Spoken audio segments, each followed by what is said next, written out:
portanto, eu queria aqui, ainda em termos de enquadramento, dizer que o debate não é se somos a favor ou contra os cuidados paliativos, se somos ou não a favor do encarniçamento terapêutico, porque não devemos ser. O que é certo, e eu ainda hoje recebi um texto de alguém favorável à eutanásia e, portanto, que dizia efetivamente que o poder de decisão não pode mais estar nos médicos, por melhor intencionados que sejam, mas tem sim que estar na vontade soberana do paciente. O que está em jogo é a dignidade de cada um, é a essência mesmo da nossa humanidade, e o que nós queremos é uma morte com dignidade. Então vamos enquadrar neste debate algumas falácias. Diz-se que temos que legislar a favor da eutanásia por causa do direito a uma morte digna. Primeira coisa, lembrar que a morte não é uma questão de direito, é uma inevitabilidade para todos nós aqui presentes. Estamos no mês de novembro, um bom mês para meditarmos sobre estas coisas, e efetivamente a morte não é uma possibilidade para cada um de nós aqui presente, é uma inevitabilidade. Portanto, não se constitui como direito nenhum, não é um direito. Mas o que as pessoas estão a pedir, quem mete esta petição, não é o direito a morrer com dignidade, é o direito a ser morto por alguém, já agora que seja um médico. E, portanto, é outro direito que se está a querer criar quando se fala do direito a morrer com dignidade. É o direito a ser morto por outra pessoa. E eu perguntaria, então, se é direito a morrer com dignidade, a pergunta também poderá ser esta. Os que não são mortos por eutanásia ou por suicídio assistido, têm mortes indignas? A vida deles terá outro valor, eventualmente? E, portanto, convirá a dizer que é limitado e desonesto acantonar a ideia de dignidade na morte àquela que é provocada por eutanásia. Portanto, temos muita gente que não morre por eutanásia e que terá, graças a Deus, vidas dignas e mortes ditas dignas. E, portanto, atenção a esta questão de direito a morrer com dignidade, morte com dignidade, morte assistida. Eu quero uma vida assistida, em primeiro lugar, e quero uma morte assistida, com bons cuidados de saúde. Não estou nada interessada em que me seja aplicada a eutanásia. E, portanto, esta falácia de morte assistida é outra, no contexto das expressões que já vos indiquei, que o que faz é tentar branquear a conversa em torno disto. E, portanto, pretende dizer que só morrerão com dignidade as pessoas que forem mortas por eutanásia, só serão dignas essas mortes, as outras serão indignas e não serão assistidas.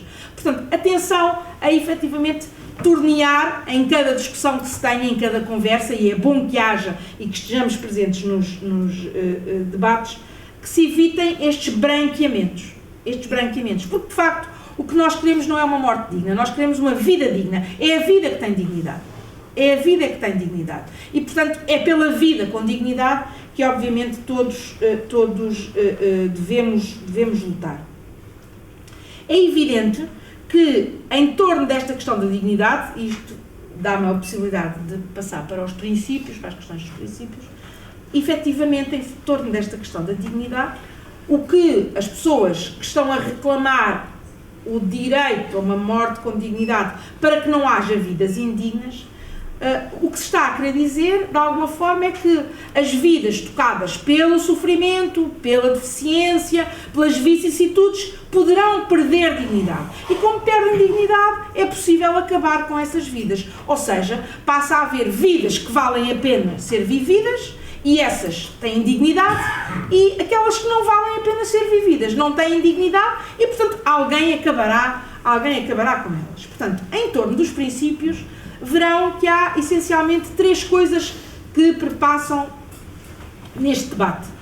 É a questão da dignidade, que enche, outro dia alguém me dizia que é a muleta ética ou a muleta deontológica, é um termo que aqui cai muito bem, mas é em torno da dignidade, é em torno da autonomia e da possibilidade de decisão e de que não haja outros a decidirem por mim, e é, obviamente, a questão do direito à vida. E começando por aí, eu gostava de, precisamente, indo para o segundo ponto de porque é que, por princípio, é errado legislar a favor da eutanásia, é preciso ter a noção que, de facto, a defesa da vida e da inviolabilidade da vida humana está na nossa Constituição, que, tanto quanto sei, é o documento menos confessional que existe em Portugal. Portanto, mais uma vez, querer dizer que isto é um problema só religioso. Portanto, a proteção do direito à vida é um valor que garante a nossa convivência em sociedade. É uma linha vermelha, esta ideia de que eu não mato o outro, é uma linha vermelha que nos permite conviver em sociedade e que é, aliás, o pressuposto da vivência de outros valores e daquilo que todos nós prezamos, independentemente de um credo ou não, que são os direitos humanos. E, portanto, na base dos direitos humanos está o respeito pela vida. E, portanto, não é dizer que em nome da dignidade e em nome da autonomia se suprime a vida, porque não é assim que as coisas funcionam. Aquilo que é o substrato da dignidade e da autonomia é efetivamente a preservação do direito à vida. E, portanto, se eu eventualmente achar que para acabar com o sofrimento tenho de acabar com o que sofre, é de facto uma forma reduzida e arcaica, em meu entender, de ver o problema. E se o humor, mais ou menos negro, aqui servisse para estabelecer comparações e com o devido respeito, mas não sei se alguém se lembrará de ter o mesmo tipo de abordagem para resolver o problema do desemprego ou o problema do insucesso escolar, porque efetivamente é fácil resolver o problema do desemprego, acabam-se com os desempregados. É fácil resolver o problema do insucesso escolar, acabam-se com os alunos mal-sucedidos. E, portanto, isto não é uma forma, digamos, elevada e moderna de resolver o problema, que é, como existe um problema, eu ataco aqueles que têm o problema, não ataco o problema, ataco aqueles que têm o problema. E, efetivamente, é preciso ter a noção de que, em nome da preservação da dignidade, eu não posso acabar com o sujeito dessa dignidade, que é a pessoa que está em sofrimento e que eu não quero que esteja, obviamente, em sofrimento. E, portanto, nós defendemos a dignidade e nós defendemos a autonomia. E, portanto, temos que, efetivamente, prestar cuidados de saúde que preservem a dignidade das pessoas, numa perspectiva que eu gostava de chamar a atenção, que é esta ideia. A dignidade é um valor patrimonial do ser humano, independentemente de termos fé ou não termos. Os que eventualmente estejam aqui saibam mais do que eu sobre ética e, portanto, há muitos eticistas que, sem terem uma visão religiosa sobre o assunto, são os primeiros, e presto a minha homenagem ao professor João Lobo Antunes, que disse exatamente isto na Comissão de Saúde, onde nós tivemos um grupo de trabalho a propósito desta temática, chamando a atenção para que o valor intrínseco do ser humano que corresponde à sua dignidade não é negociável, nem é uma coisa que dependa de uma visão religiosa. E, portanto, é um bem patrimonial em si mesmo. E, portanto, nesta perspectiva, não há vidas, mais dignas ou menos dignas de serem vividas. Não são as circunstâncias que conferem maior ou menor dignidade às pessoas. Elas podem atentar contra a dignidade, mas não retiram dignidade.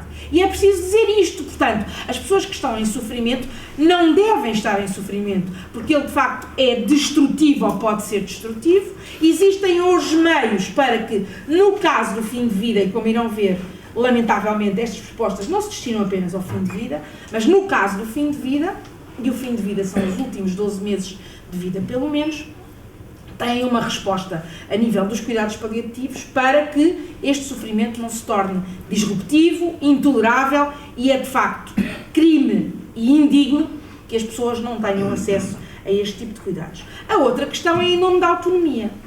Em nome da autonomia, nós, ou da liberdade, do exercício da autonomia, e portanto basicamente ouvirão vezes sem conta a pergunta: mas eu com a minha vida faço o que eu quiser e em nome das minhas opções eu quero que seja possível morrer com dignidade. Insisto, eu quero que seja possível que alguém me ajude a morrer, me mate, que é disso que estamos a falar, me mate, ou me dê os meios para que eu morra. E, portanto, a visão da autonomia a que estas pessoas aludem é uma visão absolutista. Neste sentido, a autonomia é o valor hierárquico superior, não existe mais nenhum, aliás, está para além da preservação da própria vida, e esquece, efetivamente, aquilo que é a vida em sociedade, em que eu sei que a minha liberdade está limitada pela liberdade das outras pessoas. E, portanto, nós não vivemos com uma autonomia absoluta de fazer o que me dá na realíssima gana, sem ter atenção às consequências que isso tem na sociedade e no bem comum. Porque nós não vivemos isolados.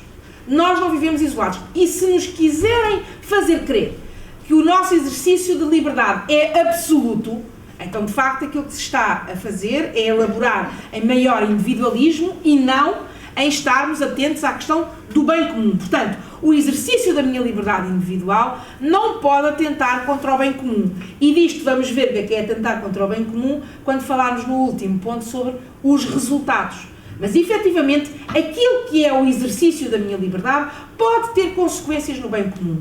E, portanto, se é danoso para o bem comum, a minha liberdade está limitada pela liberdade das outras pessoas. E, portanto, há hoje em dia uma visão sobre a autonomia, falando da autonomia relacional, que é precisamente esta perspectiva de que nós vivemos uns com os outros e para os outros, e é na relação com os outros que nos edificamos. Não vou por aí, mas é preciso ter a noção de que esta questão da autonomia não é uma visão absoluta. E quando? É muito interessante, e não me quero alongar, mas quando dizem, bom, mas é que nós queremos decidir e o poder não pode ficar nos médicos. O que é interessante, ou não, outra palavra melhor existiria, é que de facto o poder dos médicos sai reforçado nos países em que há legislação sobre a eutanásia, e que já agora convém dizer que não são a maioria, como também nos querem fazer crer.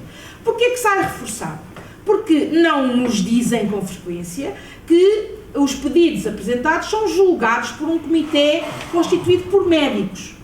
E é esse comitê que decide se os pedidos estão em condição de ser executados ou não. Portanto, aquilo que as pessoas dizem que é em nome da minha autonomia que eu faço este pedido para que o meu pedido seja respeitado, a pergunta que podemos fazer, e então, aqueles que veem o seu pedido rejeitado têm menos autonomia, têm menos dignidade e, portanto, são cidadãos que têm que ser olhados de outra forma? Quem é que toma verdadeiramente a decisão? São os médicos. Portanto, o que faz o cidadão que pede eutanásia é passar a sua autonomia para a mão dos médicos que, eventualmente, em condições lamentáveis, diga-se, podem decidir a favor da eutanásia. Portanto, invocar liberdade, dignidade e autonomia faz todo o sentido para defendermos que, efetivamente, somos pelo direito e pela defesa da vida, pela liberdade das pessoas, pelo exercício da autonomia em sociedade, pela promoção da dignidade, não discriminando vidas de ninguém, e por isso mesmo somos contra a legalização da eutanásia. Último ponto, a questão dos resultados.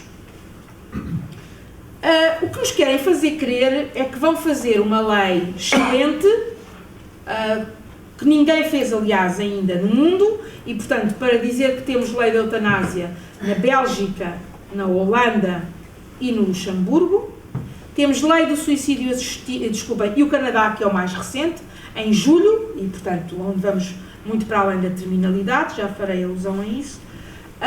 É lamentável que não se diga que na Grã-Bretanha o debate sobre a lei já teve 2 vezes no Parlamento e por 2 vezes já foi chumbado, e, portanto, a Grã-Bretanha é seguramente um país retrógrado e atrasado mental que não reflete aquilo que existe de melhor na Europa. Na França existe uma lei com algumas controvérsias, mas em que a eutanásia não está permitida. Os outros países da Europa não têm essa lei. Em alguns estados americanos, existem leis sobre o suicídio assistido, não sendo todas elas iguais. Dito isto, o que nos querem fazer crer é que vai ser uma lei perfeita, que não vai ser abusada, para casos muito pontuais, muito excepcionais, se efetivamente aqueles casos que os cuidados paliativos não podem resolver, é o que é dito, não sabendo essas pessoas, não tendo sequer formação nem convívio com doentes para saber o que é que os cuidados paliativos resolvem e não resolvem, e, portanto, é curioso que esta ideia de excepcionalidade não tem nada a ver com aquilo que está no manifesto.